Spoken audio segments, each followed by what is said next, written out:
Everyone, आज मैं आप लोग के साथ चाइल्ड हेल्थ नर्सिंग के 7 topic differences between an adult and child को डिस्कस करूँगी अपने हैंड रिटन नोट्स के साथ डिटेल में। हम फर्स्ट देखेंगे कुछ कैटेगरीज वाइज जो डिवाइड किए गए हैं एडल्ट और चाइल्ड डिफरेंस के बीच में।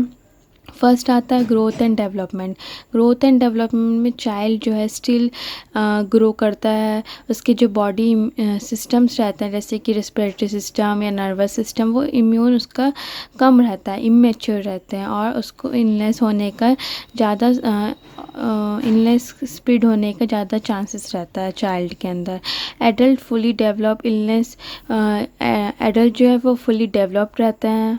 एडल्ट में जो इलनेस जो है स्लोली स्प्रेड होता है और जो इससे सिम्टम है उसको हम प्रेडिक्ट कर सकते हैं, मतलब पहचान सकते हैं।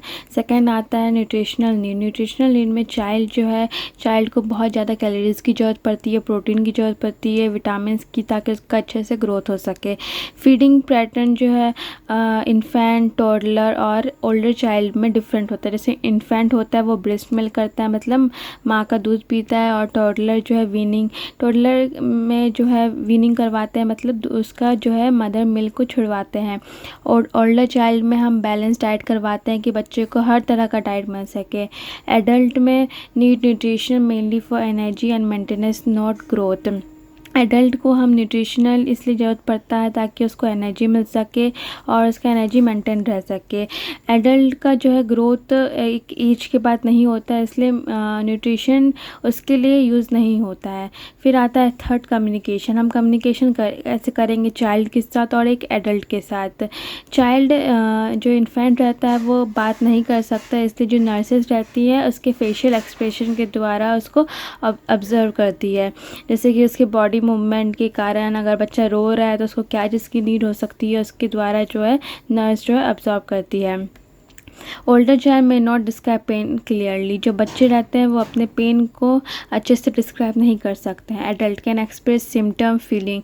जो एडल्ट रहते हैं वो अपने सिम्टम्स को एक्सप्रेस कर सकते हैं, बता सकते हैं कि उनको क्या दिक्कत है, उनको अपनी फीलिंग को एक्सप्रेस कर सकते हैं और अपने दर्द को बता सकते हैं। Response to illness. अब कैसा रिस्पॉन्स होता है एक चाइल्ड का इलनेस में और एक एडल्ट का। चाइल्ड जो है डर जाता है, अफ्रेड हो जाता है और बहुत ज़्यादा चिड़चिड़ापन हो जाता है। में रिग्रेस ड्यूरिंग सिकनेस, जो पीछे हट सकता है, मतलब इलाज करवाने नहीं देगा, वो अच्छे से ट्रीटमेंट करवाने नहीं देगा।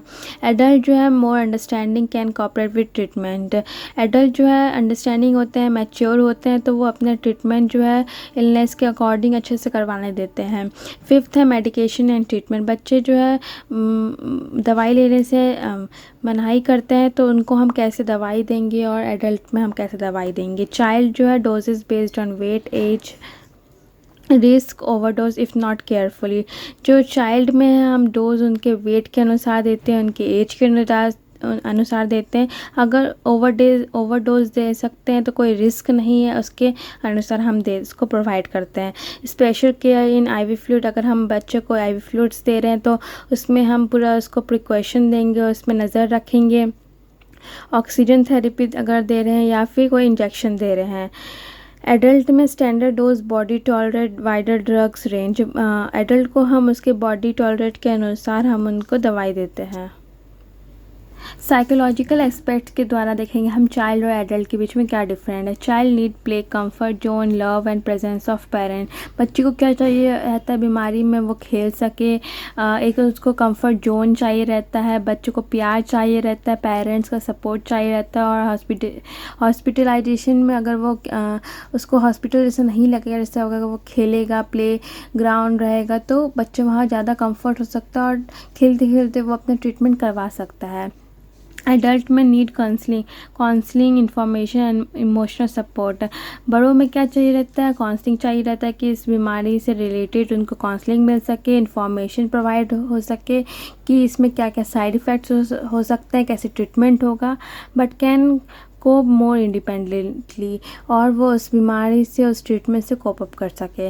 डिपेंडेंसी, अब हम देखेंगे child completely dependent on parents. जो चाइल्ड रहता है, एक बच्चा रहता है, वो अपने पेरेंट्स पे डिपेंडेंट रहता है नर्स फॉर डेली नीड, जैसे कि बाथिंग, फीडिंग, वॉशरूम जाने के लिए, बाथरूम जाने के लिए, वो सब चीज़ एक नर्स में या एक पेरेंट्स में डिपेंडेंट रहता है एक बच्चा।